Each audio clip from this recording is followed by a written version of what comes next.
सूचना एवं प्रसारण मंत्री श्री अनुराग सिंह ठाकुर जी, राज्य मंत्री डॉक्टर एल मुरुगन जी, भारत सरकार के वरिष्ठ अधिकारीगण, निर्णायक मंडल के अध्यक्षगण तथा सदस्यगण, गणमान्य अतिथियों, देवियों और स्वजनों, सभी को मेरा नमस्कार। आज पुरस्कार प्राप्त करने वाले सभी विजेताओं को मैं बधाई देती हूँ। आप सब पुरस्कार विजेताओं के उन सहयोगियों की भी मैं सराहना करती हूँ जिनका सहयोग आपकी उपलब्धि में सहायक रहा है। वहीदा रहमान जी को दादा साहेब फाल्के पुरस्कार से सम्मानित करके मुझे बहुत प्रसन्नता हुई। मैं वहीदा जी को हार्दिक बधाई देती हूँ।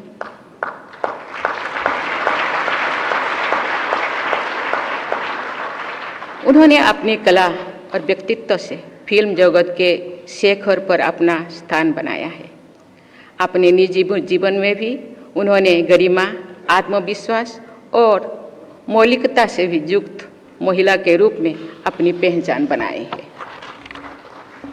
मुझे बताया गया है कि उन्होंने फिल्मों के काम करने के लिए कोई दूसरा नाम रखने से इनकार कर दिया था, जबकि दूसरा नाम रखना उस दौर का चलन था। उन्होंने कई ऐसे फिल्में चुने जिनमें उनकी भूमिका महिलाओं से जुड़े बंधनों को तोड़ती थी।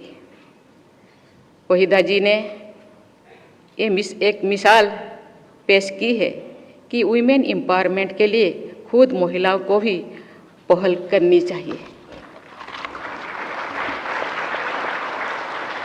आज श्रेष्ठ अभिनय के लिए पुरस्कार प्राप्त करने वाली पल्लवी जोशी, आलिया भट्ट, कृति सेनन जैसी अभिनेत्रियों ने भी सशक्त महिला चरित्र की भूमिकाएं निभाई है। मुझे खुशी है कि महिला फिल्म निर्देशक सृष्टि लखेरा ने एक था गांव नामक अपनी पुरस्कृत फिल्म में एक 80 साल की वृद्ध महिला की संघर्ष करने की क्षमता का चित्रण किया है। महिला चरित्रों को सहानुभूतिपूर्ण और कलात्मक चित्रण से समाज में महिलाओं के प्रति संवेदनशीलता और सम्मान भी वृद्धि होती है। देवियों और स्वजनों, इस पुरस्कार समारोह में हमने भारत की विविधताओं और उनमें निहित एकता का दर्शन किया है। यहाँ उपस्थित प्रतिभाशाली लोगों ने अनेक भाषाओं, क्षेत्रीय विशेषताएं, सामाजिक मान्यताओं, उपलब्धियां और समस्याओं को सार्थक अभिव्यक्ति प्रदान की है। राष्ट्रीय फिल्म पुरस्कार में कई पीढ़ियों और वर्गों के लोग एक साथ आते हैं। इस वर्ष के पुरस्कार विजेताओं में एक और वहीदा रहमान जी है, तो दूसरी ओर बाल कलाकार भाविन है जो गुजरात के निवासी है और रवारी जनजातीय समुदाय से आते हैं। मुझे बताया गया है कि मास्टर भाविन फिल्म में मुश्किल से देख पाते हैं क्योंकि उनके गांव से सिनेमा हॉल बहुत दूर है।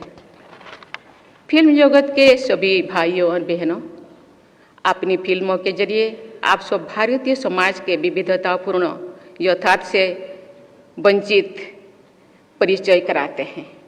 सिनेमा हमारे समाज के दस्तावेज भी है और उसे बेहतर बनाने का माध्यम भी है। आप सभी आर्टिस्ट भी है और चेंज एजेंट भी है। आज सब देश के बारे में जानकारी भी देते हैं और देशवासियों को एक दूसरे से जोड़ते भी है। फिल्म केवल एक इंडस्ट्री नहीं है, ये केवल व्यापार और मनोरंजन तक ही सीमित नहीं है। ये जागरूकता और संवेदनशीलता फैलाने का सर्वाधिक प्रभावी माध्यम है। मुझे इस वर्ष की पुरस्कृत फिल्मों के बारे में जो जानकारी दी गई है उससे मैं बहुत प्रभावित हुई हूँ। इन फिल्मों में जलवायु परिवर्तन, गर्ल्स ट्रैफिकिंग, नारी का उत्पीड़न, भ्रष्टाचार और सामाजिक शोषण जैसी समस्याओं का भी चित्रण किया गया है।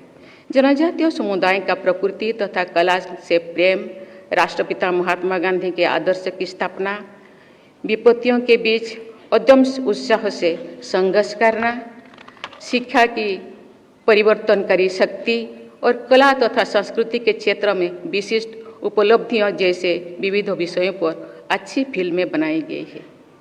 मैं लिख से हटकर ऐसे फिल्में बनाने वाली सभी लोगों की विशेष सराहना करती हूँ। ऐसी फिल्मों को राष्ट्रीय पुरस्कार के माध्यम से प्रोत्साहित करने के लिए मैं सूचना और प्रसारण मंत्री श्री अनुराग ठाकुर जी, उनकी पूरी टीम तथा निर्णायक मंडल के सदस्यों को मैं प्रशंसा करती हूँ। मेरा ये विचार है कि भारतीय फिल्मों को देश की सामाजिक विविधता और समृद्ध सांस्कृतिक विरासत का वाहक होना चाहिए। मैं विश्वास के साथ कह सकती हूँ कि ऐसी फिल्मों न सिर्फ देश और समाज के लिए हितकारी होंगे बल्कि व्यावसायिक रूप से ही सफल होंगे। मेरा आप लोगों से आग्रह है कि इस प्रयोग को आप और मजबूती से करें। देवियों और स्वजनों, चंद्रयान की सफलता पर सभी देशवासी गर्व का अनुभव करते हैं और इसरो के वैज्ञानिकों के प्रति सम्मान का भाव रखते हैं। सर्वश्रेष्ठ फीचर फिल्म के पुरस्कार से सम्मानित रॉकेटरी द नंबी इफेक्ट नामक फिल्म द्वारा वर्ष 2019 से पद्म भूषण से सम्मानित किया गया है। इसरो के भूतपूर्व वैज्ञानिक नंबी नारायण जी की संघर्षपूर्ण जीवन गाथा का मर्मस्पर्शी चित्रण किया गया है। मैं इस फिल्म की पूरी टीम को बहुत बहुत बधाई देती हूँ। सार्थक फिल्म में समाज और देश की उल्लेखनीय का चित्रण भी होता है और समस्याओं का भी। सभी देशवासियों ने आज़ादी का अमृत महोत्सव मनाया है तथा स्वाधीनता संग्राम में बलिदान देने वाले पूर्वजों का सादर स्मरण किया है। जलियांवाला बाग का नरसंहार और उनके बाद घटनाओं हमारी सामूहिक चेतना का अभिन्न अंग है। आज पुरस्कृत सरदार उधम नामक फिल्म के द्वारा जलियांवाला बाग से जुड़ी स्वाधीनता संग्राम की एक महत्वपूर्ण धारा से दर्शकों का परिचय होता है। परमवीर चक्र से सम्मानित भारत माता के अमर सपूत कारगिल युद्ध में सर्वोच्च बलिदान देने वाला कैप्टन विक्रम बत्रा ने जीवन गाथा पर आधारित फिल्म शेर शाह को विशेष पुरस्कार प्रदान करने के लिए मैं निर्णायक मंडल की सराहना करती हूं और उस फिल्म से जुड़ी सभी लोगों को बहुत बहुत बधाई देती हूं। राष्ट्रीय एकता के महत्व को रेखांकित करने के लिए इसे हमारी संविधान की प्रस्तावना तथा अन्य प्रावधान में स्थान दिया गया है। सिनेमा द्वारा ऐसे राष्ट्रीय आदर्शों का प्रसार किया जाना चाहिए। राष्ट्रीय एकता के लिए सर्वश्रेष्ठ फीचर फिल्म का पुरस्कार प्राप्त करने के लिए मैं कश्मीर फाइल्स की भी टीम को बहुत बहुत बधाई देती हूँ। जनजातीय संघर्ष को नेतृत्व प्रदान करने वाले महानायक अल्लूरी सीताराम राजू की जीवनी से प्रेरणा लेकर एस राजामौली जी ने RRR नामक बहुत ही लोकप्रिय फिल्म बनाए हैं। उस फिल्म के एक गीत को बेस्ट सॉन्ग का एकेडमी अवार्ड भी मिला है। मैं उस फिल्म की सफलता तथा अंतर्राष्ट्रीय मान्यता के लिए उसकी पूरी टीम को बहुत बहुत बधाई देती हूँ। आज के पुरस्कारों की लंबी किंतु प्रभावशाली सूची में से मैं कुछ फिल्मों और लोगों का ही नाम उल्लेख कर पाई हूँ।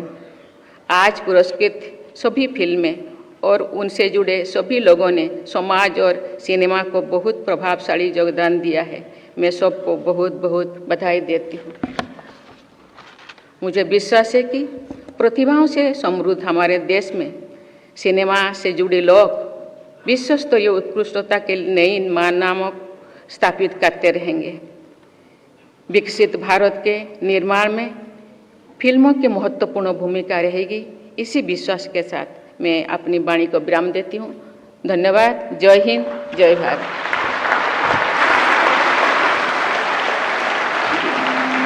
आपका बहुत बहुत आभार। आपका बहुत बहुत आभार माननीय